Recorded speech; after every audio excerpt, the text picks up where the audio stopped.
জীবন সংকট লাগছে। নমস্কার সবাইকে, আমি সুস্মিতা। আমাদের নতুন আরেকটি ভিডিওতে তোমাদেরকে অনেক অনেক স্বাগত জানাই। আশা করি তোমরা সবাই খুব ভালো আছো। বৃহস্পতিবারের সকাল, বাজে এখন 10টার মতো। চলছে ছুটির আমেজ, আর তার সাথে ঘুরতে যাওয়ার অতিরিক্ত বেশি এক্সাইটমেন্ট। কারণ তোমরা জানো আমরা সবাই ঘুরতে যাচ্ছি।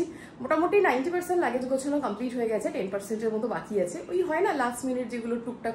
আমাদের লাগেজও এখানে রেডি। ভেবেছিলাম একটু কম লাগেজ নেব, কিন্তু হলো না। পার হেড একটা করে লাগেজ হয়েইছে। অ্যাকচুয়ালি ভেবেছিলাম একটু ছোট লাগেজ নেবো, কিন্তু আমি যাচ্ছি তো, মানে আমি একটু বেশি জামা কাপড় দিয়ে যাওয়া বেশি পছন্দ করি। আগের দিন রাতে পিউ এ বাড়িতে চলে এসেছে, আর আমাদের ট্রেন আছে কালকে অ্যারাউন্ড ভোর ওই 5:10, না সরি ভুল বলছি, 5:50 বা 6টা নাগাদ। আমি টাইমটা নিয়ে শিওর নই, ওটা দেবজিৎ জানে। হাওড়া থেকে ট্রেন আছে আমাদের, বন্দে ভারত। আর ঘুরতে যাওয়ার নাম হলে আমি অলওয়েজ এক্সাইটেড হয়ে থাকি। আর শুধু যে আমি একা এক্সাইটেড তা নয়, গোটা পরিবার এক্সাইটেড। দেবজিৎ গেছে অফিসে, আর আমি জাস্ট কিছুক্ষণ আগে ঘুম থেকে উঠলাম। তাহলে চলো আজকের ব্লগটা শুরু করা যাক। তাহলে তুই কটা ব্যাগ নিচ্ছিস? একটা পিঠে নেবে, একটা পিঠে নেবে, একটা বুকে নেবে, একটা সাইডে নেবে, আর আমারটা পিছনে নেবে।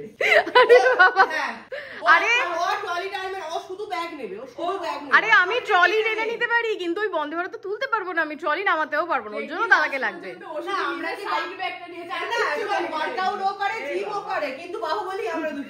আরে তোদের গতর গুলো দেখ।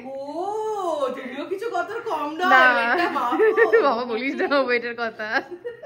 প্রচন্ড কনফিউশন চলছে, কে কি নেবে, কি ব্যাগ নেবে। ওই দেখো এখানে আরেকজন ঘুরছে। আরে কি ছ্যাবলামো করছিস তোরা?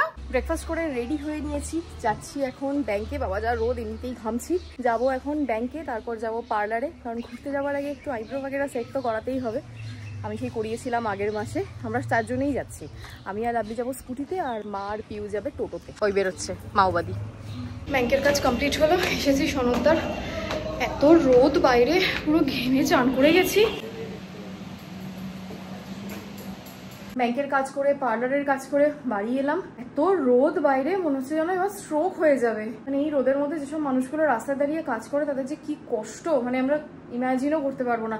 1 ঘন্টার জন্য বেরিয়েছি, তাও স্কুটি করে। এই জন্য মনে হচ্ছে এবার প্রাণটা মুখ দিয়ে বেরিয়েই এলো। যাই হোক, এখন অলরেডি 1টার মতো বেজে গেছে। চেঞ্জ করে দেন স্নান করব, লাঞ্চ করব, তারপর আবার টুকটাক প্যাকিং গুলো আছে সেটা করতে হবে। দুনিয়াতে যত ধরনের উটকো সমস্যা আছে না, ভগবান সব খুঁজে খুঁজে আমার জীবনেই দিয়েছে। কোথাও কিছু নেই। দুপুরবেলা পার্লার থেকে ঘুরে এলাম। আসার পর যখন সিঁড়ি দিয়ে আমি ওপরে উঠছি, তখন বুঝতে পারছিলাম যে হাঁটুর কাছটায় হালকা লাগছে। হয়তো ভেবেছিলাম অনেকক্ষণ স্কুটিতে বসেছিলাম, তাই জন্য হয়তো হাঁটুর কাছে লাগছে। তো সেই অবস্থায় কাজকর্ম সবই করছিলাম। যত টাইম যাচ্ছে দেখি হাঁটুটা না বেশ ভালো ব্যথা করছে। তাই জন্য আমার কাছে ওই একটা গান টাইপের একটা মেশিন আছে, ওইটা দিয়ে অনেকক্ষণ ধরে মাসাজ করলাম, করলাম। দেখুন কিছুতে কোনোভাবে ছাড়ছে না হাঁটুটা। তারপর লাভলি অনেকক্ষণ ধরে ওই বলিনি স্প্রে দিয়ে, তারপর বলিনি মলম দিয়ে সমস্ত কিছু করে টেনে কিছুতে কিছু হচ্ছে না। মানে আস্তে আস্তে যত সময় যাচ্ছে, আস্তে আস্তে দেখছি আমার হাঁটু পুরো লক, হাঁটুটা জায়গাটা পুরো লক হয়ে গেছে। আর আমি না পারছি এখন পা মুড়তে, আর না পারছি আমি পা মানে আর কি ফেলতে। সঙ্গে সঙ্গে সৈকতদাকে ফোন করলাম।